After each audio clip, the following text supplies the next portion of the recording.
Hi, I'm Rohas Nagpal, and in this video, I'm going to talk to you about one of my favorite blockchains, that's Avalanche.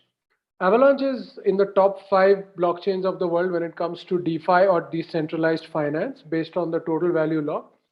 As a blockchain architect, what I really like about it is the fact that I can create customized private and public blockchains, and the transaction throughput is absolutely amazing. So let me first go into the various aspects of Avalanche. And then towards the end of this video, we'll do a quick calculation on what would be an ideal price that Avalanche is likely to reach. So let me just share my screen.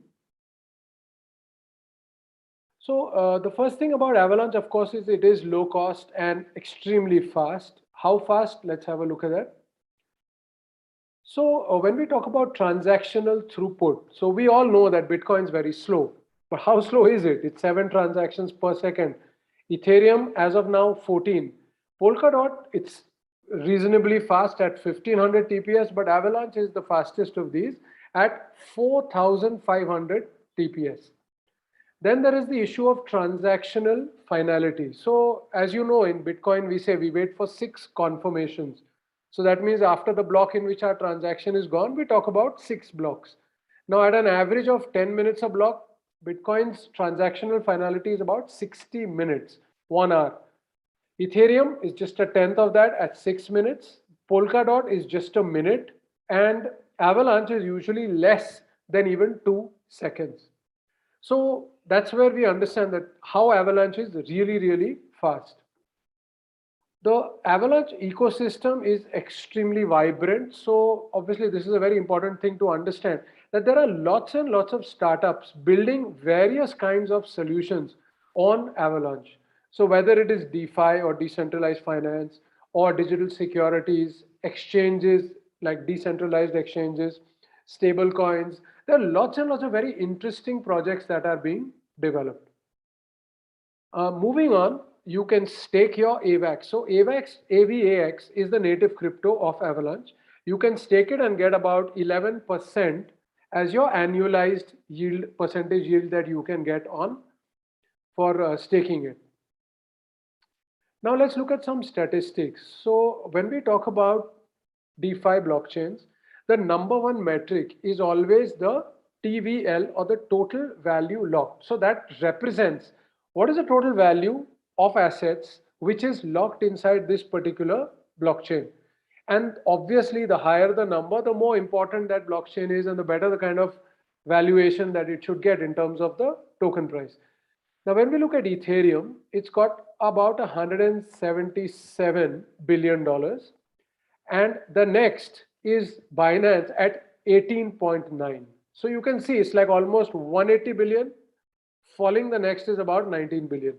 So as we can see, Ethereum is multiple times larger in terms of TVL as compared to the second.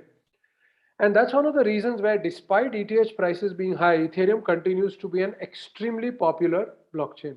Because when we're talking about large DeFi transactions, the transaction fee doesn't really make so much of a difference. It matters more when we're talking about smaller transactions.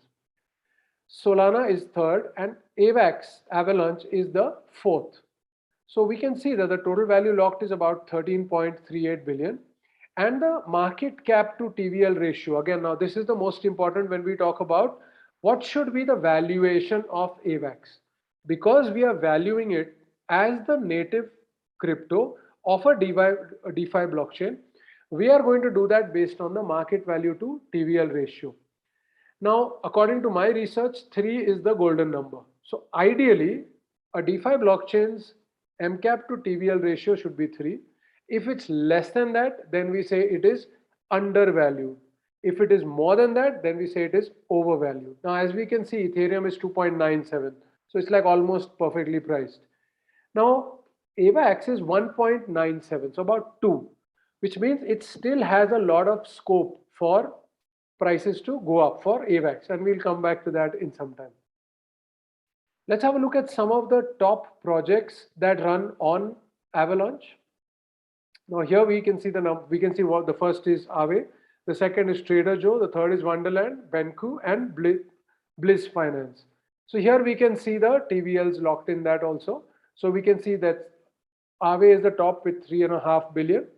Going on to Trader Joe, 2.8 approx, Wonderland, and right up to here. So we have about 6 protocols which are having a TVL of over $1 billion. And then of course, there's a very long list when we start to go below that. So as we can see, there are a lot of very successful projects that are running on it. Now let's look at some of the other metrics. It's 30th of November today. So the price is about $117 approximately. And we can see the market cap. Let me just increase the screen size a bit. So we can see the market cap is about 26 billion and the fully diluted market cap about 84. The 24-hour volume is pretty good. So it's about 1.2 billion. And the VMR, or the volume to market cap, is 0.047, approx 0.05. The circulating supply is about 223 million, max supply is 720 million, and total supply is about 394 million AVAX. So these are some of the broad figures. There are lots of wallets that you could use for holding your AVAX. This is usually one of the most popular. The official wallet is the Avalanche wallet. But you can, of course, use Trust Wallet also if that's something that you use pretty often. The return on investment is pretty good. So if we have a look at some of the figures, so compared to the US dollar, over 1 year, Avalanche has given you about 3,000% return. Against ETH, about 339.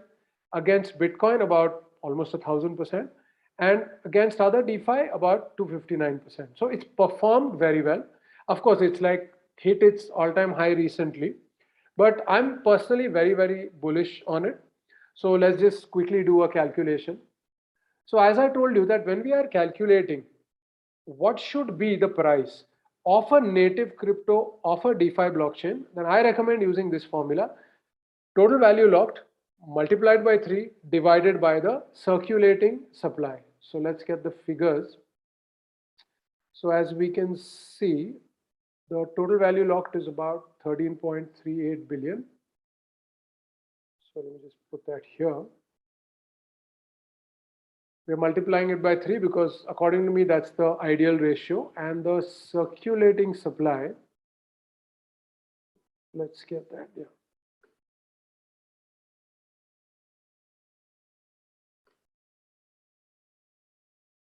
So this gives us a value of about $179. And well, as of right now, we are at about 116. So according to me, we are likely to see this price of about $179 to $180 by the end of 2022. That's my personal estimation. I hope you found this video useful. If you have comments, please put them below.